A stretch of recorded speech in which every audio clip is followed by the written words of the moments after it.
नमस्कार दोस्तों, मैं देवेश शुक्ला आप सभी का स्वागत करता हूं आपके अपने यूट्यूब चैनल पर। मेरे प्यारे दोस्त, आज जो हमारे चर्चा का विषय होने वाला है वो होने वाला है एमए पॉलिटिकल साइंस के सिलेबस के ऊपर हम चर्चा करेंगे। ठीक है।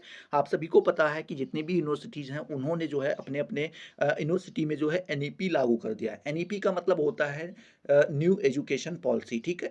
न्यू एजुकेशन नई शिक्षा नीति 2020 में जो आई थी उसको जो है लागू कर दिया है। इसमें आपको कुछ परिवर्तन देखने को मिले हैं। जो है पहले आपके जो एमए के पेपर हुआ करते थे वो कैंपस को अगर हम छोड़ दें, किसी कॉलेज से संबंधित अगर आप एमए कर रहे थे तो आपको 2 साल केवल पेपर देने पड़ते थे। एमए फर्स्ट ईयर में एक बार आपको पेपर देना पड़ता था और एक बार सेकंड ईयर में आपके पूरे एमए क्या हो जाता था, पूरा एमए कंप्लीट हो जाता था। लेकिन अब आपके पेपर साल भर में नहीं, हर 6 महीने में आपको देने होंगे। मतलब पूरे एमए को जो है 4 सेमेस्टर में इन्होंने डिवाइड किया है। ठीक है। हर 6 महीने पे 1 सेमेस्टर आपका आएगा। तो उसके ऊपर आपको जो है उसी के अनुसार नए सिलेबस की यहाँ पे जो है आपको प्रोवाइड कराया गया है। ठीक है।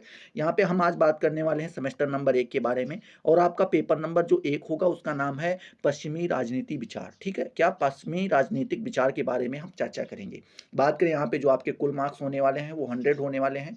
इसमें से आपको 75 जो है, क्या मेरे प्यारे दोस्त, आपको 75 नंबर लिख के पेपर दे के मिलने वाले हैं और 25 नंबर आपके स्कूल के ऊपर डिपेंड करेगा कि आप कितने दिन स्कूल गए। ठीक है। और वहाँ से आपके कुछ बहुविकल्पीय प्रश्न वगैरह पूछे जाएंगे जिसको आप प्रैक्टिकल वगैरह कहते हैं। तो उन सारी चीज़ें के ऊपर डिपेंड करेगा कि आपको 25 नंबर कैसे मिल रहे हैं। ठीक है।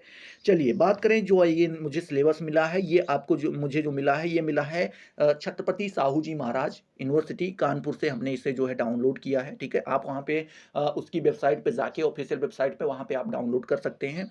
अवध यूनिवर्सिटी के ऊपर भी हम चर्चा करेंगे, लखनऊ यूनिवर्सिटी के ऊपर, डीडीयू, सीसीयू सबके ऊपर हम चर्चा करेंगे। बस इन लोगों को अपना सिलेबस जारी करने दे दीजिए। ठीक है। क्योंकि अभी ने अवध यूनिवर्सिटी ने जो है सिलेबस जारी तो कर दिया है लेकिन उसने केवल अभी स्ट्रक्चर ही अपने जारी किए। स्ट्रक्चर का मतलब ये हुआ कि उसने केवल अभी पेपर के नाम ही बताए हैं, ना कि पेपर नंबर 1 के अंतर्गत क्या पढ़ना होगा, 2 के अंदर क्या क्या पढ़ना होगा। ये सारी चीज़ें उन्होंने बृहद रूप से चर्चा नहीं की है। ठीक है।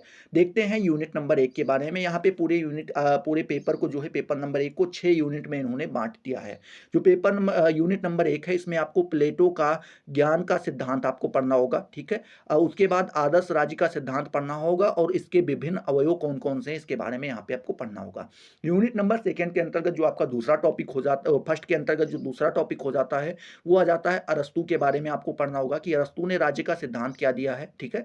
संविधान और संवैधानिक परिवर्तन, नागरिकता और दासता। ठीक है। उसके दासता का मतलब आप समझ रहे हैं, जो दास प्रथा चली आ रही थी उसके बारे में, कानून और न्याय की अवधारणा के बारे में यहाँ पे आपको पढ़ना होगा। ठीक है। अब इसी में बात करते हैं यूनिट नंबर 2 के बारे में। किसके बारे में पहले पहले दोस्त? यूनिट नंबर 2 के बारे में। तो इसका जो आपका पहला टॉपिक हो जाएगा वो हो जाएगा आपका आगस्टीन। ठीक है। इसमें आपको चर्च और राज्य के बारे में पढ़ना होगा। 2 तलवारों का सिद्धांत भी यहाँ पे आपको पढ़ना होगा। ठीक है। बात करते हैं दूसरा पॉइंट जो आपका आ जाएगा यूनिट नंबर 2 के अंतर्गत, वो आ जाएगा थॉमस इक्विनास। ठीक है। इसमें हम बात करते हैं तो इसमें आपको प्रकृति और समाज के बारे में पढ़ना होगा। प्राकृतिक कानून का सिद्धांत जो है उसके बारे में पढ़ना होगा और राज्य और चर्च के बारे में आपको पढ़ना होगा। ठीक है।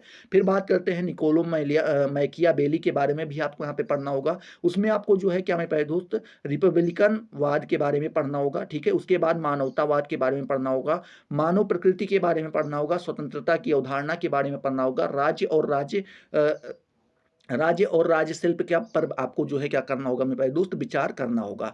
तीसरी यूनिट के बारे में बात करें तो तीसरी यूनिट में आपको जो है थॉमस हॉब्स के बारे में पढ़ना होगा। इसमें जो है थॉमस हॉब्स ने जो सामाजिक अनुबंधन का सिद्धांत दिया उसको आपको पढ़ना होगा। संप्रभुता पर आपको विचार करना होगा। जॉन लॉक के अंदर को भी आपको पढ़ना होगा। यूनिट नंबर 3 के अंतर्गत जो आपकी दूसरे पॉइंट आ जाएगी वो जॉन लॉक के बारे में आ जाएगा। इन्होंने जो प्राकृतिक अधिकारों का सिद्धांत दिया उसको आपको पढ़ना होगा। सामाजिक अनुबंधन का सिद्धांत जो दिया उसके बारे में भी आपको पढ़ना होगा। उसके बाद संविधानवाद और क्रांति का अधिकार, इसके बारे में भी यहाँ पे आपको चर्चा करनी होगी। ठीक है। बात करें यूनिट नंबर 3 के अंतर्गत जो आपका तीसरा पॉइंट आ जाएगा वो आ जाएगा जे रूसो के बारे में। इसमें आपको सामाजिक अनुबंधन का सिद्धांत जो आपके रूसो महोदय ने दिया उसको आपको पढ़ना होगा। ठीक है। उसके बाद संप्रभुता के बारे में पढ़ना होगा, सामान्य इच्छा के बारे में पढ़ना होगा, उदारवादी प्रतिनिधि सरकार की आलोचना के बारे में भी यहाँ पे आपको पढ़ना होगा।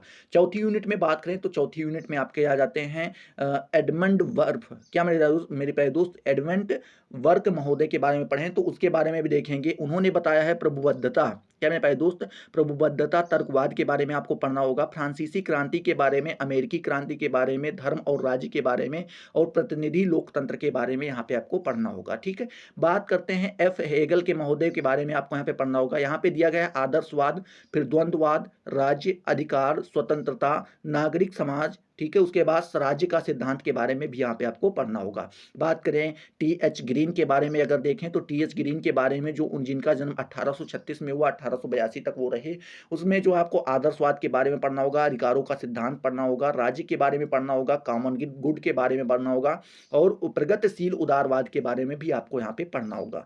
5 नंबर यूनिट के बारे में बात करें तो 5 नंबर यूनिट में आपके जो आ जाते हैं पहले पहला पॉइंट आ जाता है जेरेमी थेमस, क्या मैं पहले जेरेमी थेमस के बारे में यहाँ पे आपको पढ़ना होगा। उनके जो ग्रेटेस्ट हैप्पीनेस का जो सिद्धांत दिया उसके बारे में आपको पढ़ना होगा। नागरिक कानून के बारे में पढ़ना होगा। ठीक है, जो आपका कह सकते हैं सिविल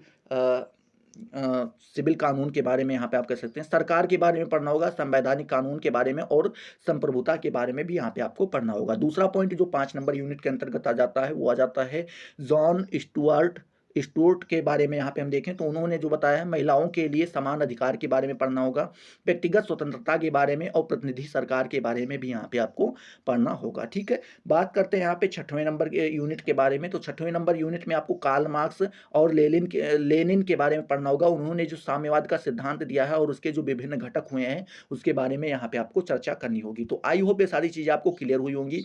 अगर क्लियर हुई तो फटाफट वीडियो को लाइक करो, अपने दोस्तों के साथ शेयर करो। अभी तक अगर आपने चैनल को सब्सक्राइब नहीं किया तो सब्सक्राइब करके बेल आइकन को जरूर प्रेस कर दो और कमेंट सेक्शन में जरूर बताओ वीडियो कैसा लगा। अगला पेपर की वीडियो चाहिए, अगले पेपर की नहीं चाहिए, कैसा है आपको सब कुछ बताइए, उसी हिसाब से आपकी जो है अगली वीडियो प्रोवाइड कराई जाएंगी। ठीक है, तो चलिए मिलते हैं नए जोश नए टॉपिक के साथ, तब तक के लिए जय हिंद जय भारत।